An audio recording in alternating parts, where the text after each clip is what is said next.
Mata upu e tolu se fuluono o le tala I ngafa o Esau. O ngafa nei o Esau o e toma fo ia. Na whai ana avae Esau o whawhine kanana o atale a whawhine o ailona o lo sa heti. Ma alipama le tama whawhine ena le a whawhine ia o se peono o lo sa hivi. Ma pase meta le a whawhine o Isamaeli le tua whawhine o Nepaiota.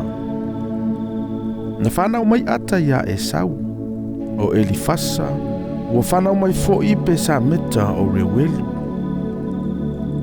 Ua whanau alipama o Yuso mai alama Makara o atali I o Esau na whanau ia te I elenu o Kanana. Ua ave Esau na ava mau na atali I mau na whawhine ma tangata umaulo na ainga ma na lafu ma na manu uma a toa ma na mea uma ua ia maua elenu o Kanana na ia alu atu I le tasi nuu ailona uso o Iakopo. Awa ua tele ala mea e le mawhai ona no nofo whaatasi I la ua. O le mawhai foi ona la mau whaatasi le nuu na lau mauai ona o le tele o ala manu. Ua nofo Esau le maunga o Seira o Esau o e toma lava lea. O ngafa nei o Esau le tupunga o e toma I le maunga o Seira. O ingoa nei o atali o Esau o Elifasa le tama ata le ava Esau. O Reuelu le tama pase meta le ava Esau. O atali nei o Elifasa o Timanu o Amara o Sefo Makatamo Makinasa o Timena sa fai o ia mapalake ia Elifasa le atali o Esau. Na whanau o ia Elifasa o Amaleka o tamalava ia atale ava Esau.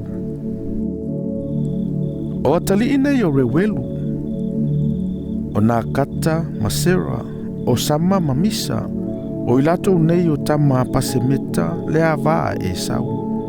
O ilato nei o tama alipama le tama whawhine ena le a whawhine o se peono le ava Esau na whanau o ia Esau o Yuso mai alama Makara.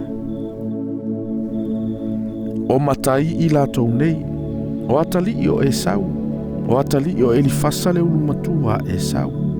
O le matai o Timanu o le matai o Amara o le matai o Sefo o le matai o Kinasa.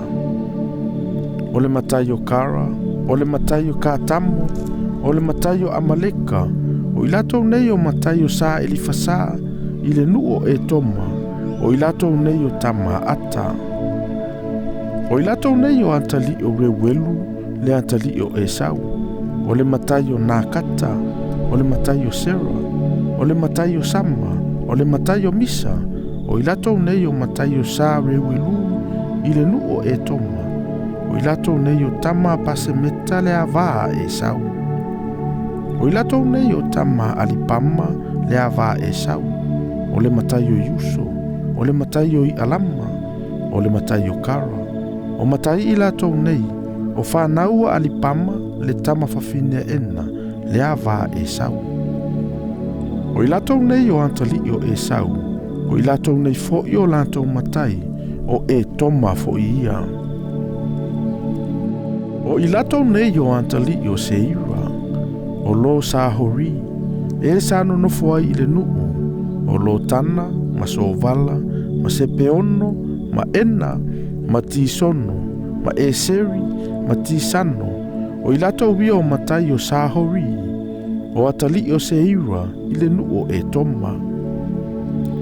O ilato nei o antali o lo tana o hori ma ai mamu o le tua whawhine o lo tana o Timena ia. O ilato nei o antali o sovala o aluana ma manaka ma e palu o Sefo ma o Nama. O ilato nei o atali o sepeono o aia atoa ma ena.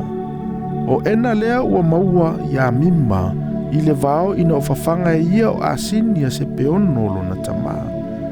O ila ua nei o whanau ena o tisono ma alipama le afafine o ena.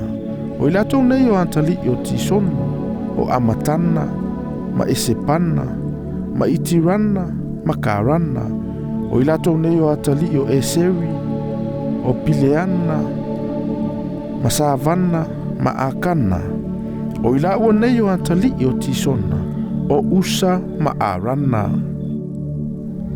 O i latou nei o matai o sahori, o le matai o lotana, o le matai o sovala, o le matai o sepeono, o le matai o ena, o le matai o tisono, o le matai o eseri, o le matai o tisano, o i latou i o matai o sahori, e taitasio i latou malona matai le nu o se ira.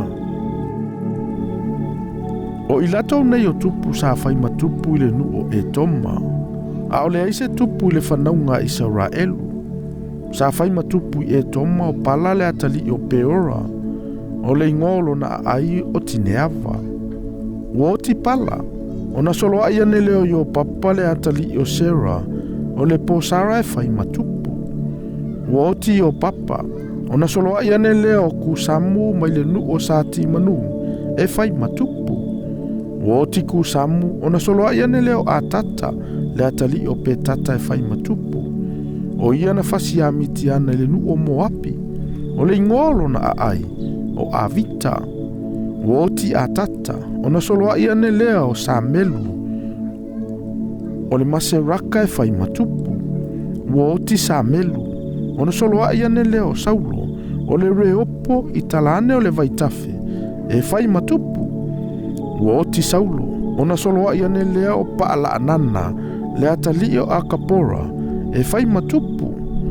Ua o ti paala anana le atali o Akapora, o na solo ai ane leo atara e fai matupu. O le ingolo na ai, o pangu, o le ingola na ava, me atapala le tamafafine a matarata, le tamafafine ia a maisa ava.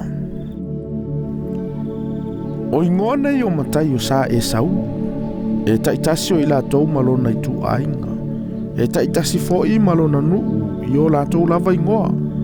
O le matai o Timena, o le matai o Aleva, o le matai o Ieteta, o le matai o Alipama, o le matai o Ele, o le matai o Pinona, o le matai o Kinasa, o le matai o Timanu, o le matai o Mepesara, o le matai o Maketialu, o le matai o Irama, o i latou ia o matai o Etoma. E taitasi malona nu e nofo ai, na maua mo i latou, o ia o e sau le tupuanga o sa e toma.